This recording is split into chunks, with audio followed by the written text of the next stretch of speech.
বিদেশের মাটিতে থেকেও এবার ব্যালটে ভোট দিতে পারবেন প্রবাসীরা। করবেন প্রার্থী বাছাই, দেবেন গণভোটের রায়। এজন্য নিবন্ধন সম্পন্ন করেছেন চুয়াডাঙ্গার প্রায় 18,000 ভোটার। এবারের নির্বাচনে বড় ফ্যাক্টর নিজ এলাকার বাইরে থাকা এসব মানুষজন। প্রথমবার এমন সুযোগে উচ্ছ্বসিত প্রবাসীরা।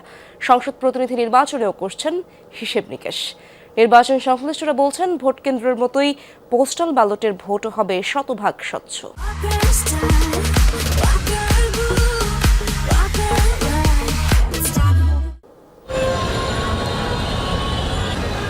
দেশে কিংবা জেলার বাইরে এতদিনে যাদের সুযোগ হয়নি ভোটাধিকার প্রয়োগের, তাদের হাতে এবার ব্যালটের রায় নির্ধারণের হিসাব। এরই মধ্যে প্রবাস থেকে এবং নিজ এলাকার বাইরে অবস্থান করা প্রায় 18,000 চুয়াডাঙ্গার ভোটার নিবন্ধন প্রক্রিয়া সম্পন্ন করেছেন।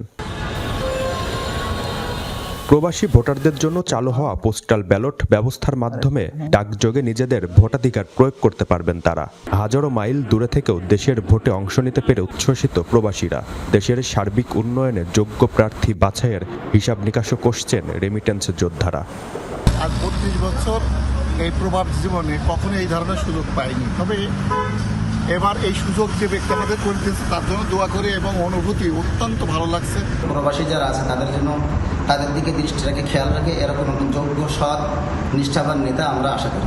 খাদ্য, বস্ত্র, শিক্ষা, চিকিৎসা, বাসস্থান এগুলো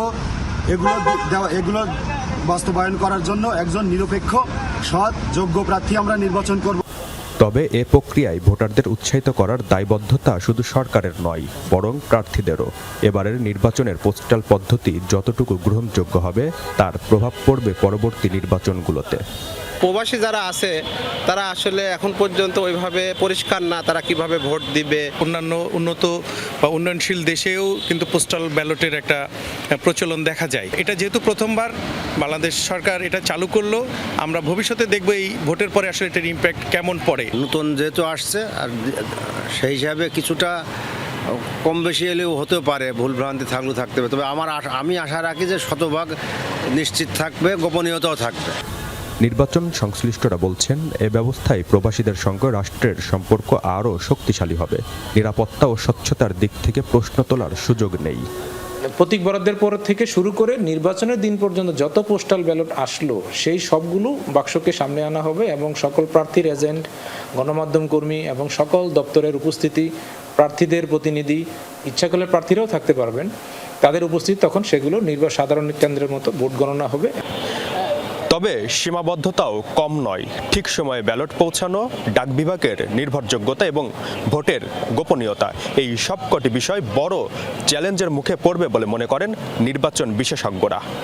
জিসান আহমেদ, যমুনা নিউজ, চুয়াডাঙ্গা।